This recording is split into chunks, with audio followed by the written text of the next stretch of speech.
प्यारे बच्चों, अस्सलाम वालेकुम। आज हम चैप्टर सर्कुलेशन पढ़ रहे थे, उसी का हम कंटिन्यूशन करने जा रहे हैं आज भी। तो ये क्लास 7 साइंस का चैप्टर है, ये सर्कुलेशन। तो इसी में आज हम जो टॉपिक हमारा है, जो हम पढ़ने जा रहे हैं, वो है ब्लड, जिसे हम उर्दू में खून भी कहते हैं। ब्लड जो है ये एक रेड कलर फ्लूइड होता है जो हमारी ब्लड वेसल्स में फ्लो करता रहता है। और ब्लड जो है ये बहुत सारी फंक्शंस परफॉर्म करता है। मिसाल के तौर पर ये ट्रांसपोर्ट करता है जो डाइजेस्टेड फूड होता है स्मॉल इंटेस्टाइन से जिस्म के बाकी हिस्सों तक। जो फूड डाइजेस्ट हुआ होता है उसको ट्रांसपोर्ट करता है, उसको ले जाता है ये स्मॉल इंटेस्टाइन से जिस्म के बाकी हिस्सों तक। इसके अलावा ये ऑक्सीजन को भी कैरी करता है लंग्स से to every cell of the body, यानी जिस्म के हर सेल तक के ऑक्सीजन भी पहुंचाता है। और इसके अलावा ये वेस्ट प्रोडक्ट्स को भी कैरी करता है, फिर उसे रिमूव किया जाता है हमारे जिस्म से। और इसके अलावा ये इन्फेक्शन से भी हमें बचाता है। और कुछ ब्लड सेल्स ऐसी भी हैं जो हमें क्लॉटिंग में भी मदद देती हैं। और इसके अलावा ये हमारी जिस्म का टेम्परेचर भी रेगुलेट करता है। ब्लड की बात करूँ,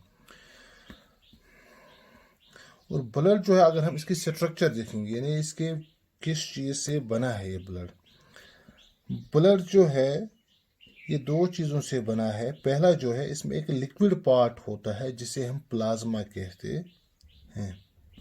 और इसके अलावा नंबर सेकंड जो है, इसी प्लाज्मा के अंदर और बहुत सारी सेल्स होती हैं जो इस प्लाज्मा के अंदर प्रेजेंट होती है। Various kinds of cells are present in the plasma जो है ये कार्बन डाइऑक्साइड को कैरी करने में और इसके अलावा और भी बहुत सारे सबस्टेंसेस को कैरी करने में मदद देता है या कैरी करता है। अब इसके बाद जो ब्लड हमारा है, ब्लड में जो सेल्स प्रेजेंट होती है, हमने कहा वेरियस टाइप्स ऑफ सेल्स होती है ब्लड के अंदर प्लाज्मा में। जनरली जो है 3 किस्म की सेल्स हमारे ब्लड के अंदर पाई जाती हैं। जैसे कि आप वीडियो में आप देख सकते हो, नंबर 1 है RBCs यानी रेड ब्लड सेल्स।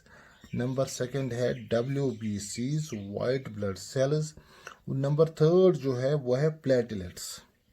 ये 3 किस्म की सेल्स हमारे खून के अंदर या प्लाज्मा के अंदर पाई जाती हैं। अब हम एक एक करके इनको पढ़ेंगे कि ये तीनों सेल्स जो हैं ये हमें किस में मदद करती हैं। RBCs या red blood cells as the name suggest, जैसे इसका नाम से हमें पता चलता है कि ये रेड कलर की होती हैं। Red blood cells red colour की होती है क्योंकि इसके अंदर एक पिगमेंट मौजूद है जिसे हम हीमोग्लोबिन कहते हैं। वही इसे ये रेड कलर देता है। और हीमोग्लोबिन जो है ये कैरियर ऑफ ऑक्सीजन है, क्योंकि ऑक्सीजन इसी के साथ बाइंड होता है और इसी हीमोग्लोबिन से ये जिस्म के हर सेल तक पहुंचता है। आप ये बात याद रखेंगे, जो खून का रेड कलर होता है वो एक पिगमेंट की वजह से होता है जिसे हम हीमोग्लोबिन कहते हैं।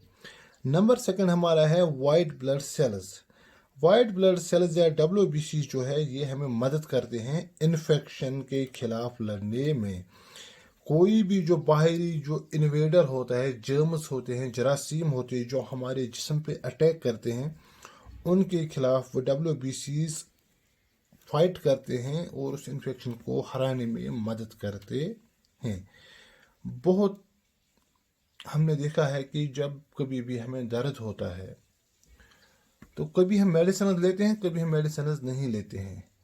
क्योंकि किसी टाइम पे जो हमारा दर्द है ये खुद ब खुद नेचुरली ठीक हो जाता है। उस वक्त नेचुरल प्रोसेस क्या होती है, WBCs उन इन्वेडर्स के खिलाफ, उन जर्म्स के खिलाफ लड़ते हैं और उस बीमारी को खुद ब खुद ठीक करते हैं। फिर हमें किसी भी दवाई लेने की ज़रूरत नहीं पड़ती है। और नंबर थर्ड जो है प्लेटलेट्स। प्लेटलेट्स भी बहुत अहम काम अंजाम देती हैं।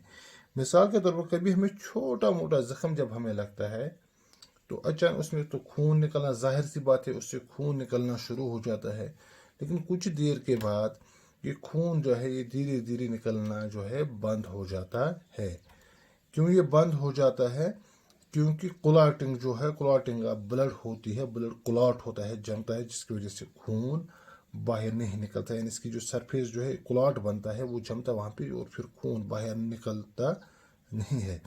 तो प्लेटलेट्स ऐसे हैं जो इस क्लॉटिंग ऑफ ब्लड में हमारी मदद करते हैं। तो जहाँ पे जिस साइड पे कैपिलरीज में ये वाउंड होता है तो वहाँ पे ये क्लॉट बनाते हैं और हमारे जिस्म से जो ब्लड है वो लॉस नहीं हो पाता है।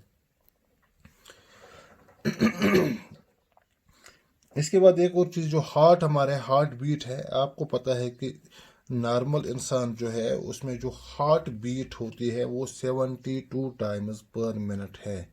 हार्ट बीट जो इंसान की होती है 72 टाइम्स पर मिनट है।